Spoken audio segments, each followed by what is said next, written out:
In the archaeological excavations at Ashkelon Park, Israel, a significant discovery unfolded in 2008. A diligent archaeologist, while digging in the trench, spotted an off-white slab amidst the earth. This slab hinted at the possibility of being part of a statue or column, sparking excitement among the team. The find held the promise of connecting them to biblical times. However, the subsequent excavation was halted, and the building's secrets remained concealed beneath the earth for several decades. It wasn't until 2008 that renewed efforts to uncover the mysteries of Tel Ashkelon Park began in earnest. Ashkelon, a city with a history dating back to 8000 BC, was a prominent Canaanite seaport during the Middle Bronze Age, around 2000 to 1550 BC. It endured conquests and rule changes over the centuries, ultimately coming under Roman dominion. Notably, King Herod the Great was linked to the city, known for his architectural endeavors. In May 2021, the Israel Antiquities Authority shared insights into Ashkelon's history. Josephus's writings mentioned Herod's involvement in constructing fountains, bathhouses, and colonnaded halls in the city. This historical context suggests Herod's favor toward Ashkelon, known for its wine production and strategic location on the Via Maris trade route between Egypt and Syria. Through subsequent centuries, Ashkelon passed through various rulers, including Byzantines, Muslims, and Crusaders, until its abandonment in the 13th century. It experienced a rebirth in the 1940s, primarily known today for its beaches. Within Tel Ashkelon Park, archaeologists unearthed Roman graves, Byzantine-era churches, and remarkable sculptures reminiscent of biblical tales. Notably, in the 1920s, British archaeologists discovered a colossal statue depicting Nike, the goddess of victory, atop Atlas. An Egyptian statue of the goddess Isis was also found. These findings were later reburied to protect them. In 2008, archaeological work resumed at the site, culminating in 2018 with the discovery of something monumental. Archaeologist Rachel Barnayton, in a May 2021 interview with the Jerusalem Post, revealed that even before the recent excavations, John Garstang had calculated the building's dimensions and identified marble columns indicative of the structure mentioned by Josephus. This impressive find turned out to be part of a colossal basilica. In Roman times, a basilica referred not to a church but to a civic center with central spaces and side halls. It was a hub for trade, legal affairs, religious ceremonies, and performances. The colonnaded hall was a prominent feature, characterized by rows of ornate marble columns and capitals, reaching an estimated height of 42 feet, supporting the roof. Herod's reign was associated with the construction of this basilica, although the marble features dated to a later period under the Severan dynasty. The Grand Basilica in Ashkelon met its demise in AD 363 due to a powerful earthquake.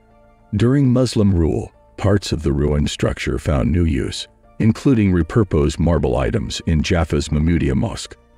Archaeologists now plan to restore the basilica, relocating columns and sculptures, and restoring 17 columns within the colonnade, albeit without a roof.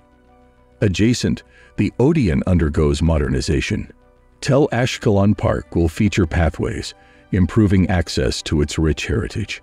Mayor Tomer Glam anticipates that this project will enhance the park's appeal, blending historical, cultural, and natural attractions, making it a popular destination for visitors. In the midst of archaeological excavation at Ashkelon Park, Israel, the discovery of a grand structure emerged, designed as a civic center with a central space and 2 adjacent halls. Its purpose was to serve as a gathering place in the bustling port city. While its origins were initially shrouded in mystery, the excavation team believed it to be a creation of King Herod, supported by the presence of Herodian coins found in the structure's ancient floors. The grandeur of this building, known as a basilica in Roman times, distinct from a modern cathedral or church, was evident. It featured a central hall flanked by 2 wings, and its original design included a roof. The structure boasted rows of magnificent marble columns adorned with ornate carvings depicting plants and the iconic Roman eagle symbol. These columns reached an estimated height of 42 feet, providing robust support to the building's roof. It stood as an imposing edifice, reflecting the architectural prowess of its time. Archaeologists concluded that Herod had overseen the construction of this remarkable basilica. However, the marble elements within it dated from a later period, specifically the late 2nd century AD, during the reign of the Severan dynasty in Rome. Throughout the Severan dynasty's rule, the basilica underwent extensive renovations, resulting in the incorporation of marble work into the structure. Nearly 200 pieces made from this material were discovered during the excavation. Adjacent to the basilica was a small theater known as an odeon. The challenge lay in transporting the marble to Ashkelon, as it was not locally sourced, but imported from various regions across the Roman Empire, including Asia Minor.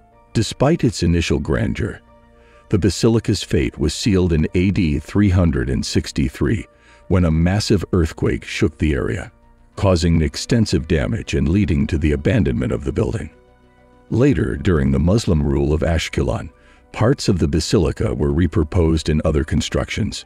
Evidence from the Ottoman period indicated that marble items were repurposed as paving stones, while architectural features found their way into new building projects. Significantly, Jaffa's Mahmudiya Mosque in Tel Aviv incorporated parts of the marble originally adorning the basilica. However, the archaeologists were not content to leave the basilica in ruins. Their ambitious plan involved the reconstruction of several components. Columns and sculptures would be returned to their original positions, and around 17 columns would be restored within the colonnade. While the basilica would lack a roof, these efforts aimed to provide visitors with a tangible sense of its former grandeur. Additionally, the nearby odeon was undergoing a transformation, including the installation of modern seating and a stage for performances. Tel Ashkelon Park was slated to feature over a mile of pathways, facilitating better access to the park's natural and historical heritage.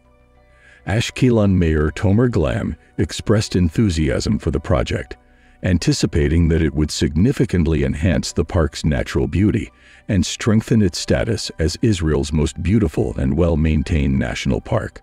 With its rich history, including wonders like the basilica, Ashkelon National Park remained a highly visited destination.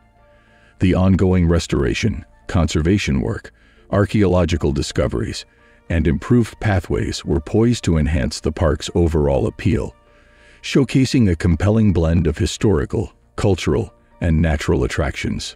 Subscribe and press the bell icon for regular updates.